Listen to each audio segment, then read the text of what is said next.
Hi, this is Rabbi Sandra, and welcome to Minutes of Torah.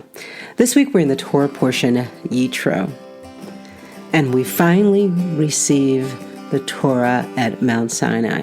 It says in Exodus 19:17, it says, Moses led the people out of the camp toward God, and they took their place at the foot of the mountain.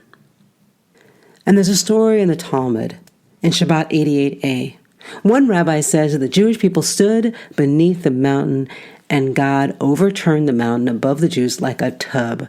And God said to them, "If you accept the Torah, excellent. If not, there will be burial." Then another rabbi in the Talmud says, from here there is a substantial caveat to the obligation to fulfill the Torah. The Jewish people can claim that they were coerced into accepting the Torah, and it is therefore not binding. And then a third rabbi says, even so, the Jews accepted the Torah again, and they accepted it willingly during the time of Esther. Now, can you imagine a mountain being held over your head and God saying, accept the Torah? And in the Talmud 88a says, they upheld and accepted. They upheld what they had already accepted. This tells me that however the Torah was revealed to the Israelites, we as Jews have continued to accept what we already accepted. We as Jews have continued to accept the Torah. And then later in this week's Torah portion in Exodus 20:15, it says that all witnessed God's presence. They witnessed receiving the Torah. All the people witnessed the thunder and the lightning, the blare of the horn, and the mountain smoking. And then the Talmud says in Shemot Rabbah 5:9, we learn that the voice of God spoke to each Israelite.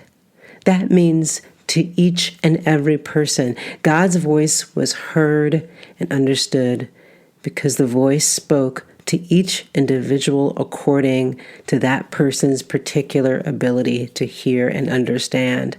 God spoke to the elderly in keeping with their ability, to the young in keeping with their ability, to the little ones in keeping with their ability, and so on. I believe that God is revealed to everyone who is open to listening. And I'll say that again. I believe that God is revealed to everyone who is open to listening in a way that can be understood by that person. And I learned from Martin Buber that revelation is a dialogue between God and a person. Each of us encounters God or the presence of God in our own way. This encounter cannot be explained with words. And this encounter is mysterious, but it does stimulate a response from us, and that response might be to accept what we have already held, to accept the Torah, and to accept what we have already held on that mountain. Shabbat Shalom. All right. Thanks for listening. If you like what you hear, please subscribe and leave a comment or two. You can find me on Facebook, Instagram, and Twitter at Rabbi Sandra. Shabbat Shalom. Have a great weekend, and peace out.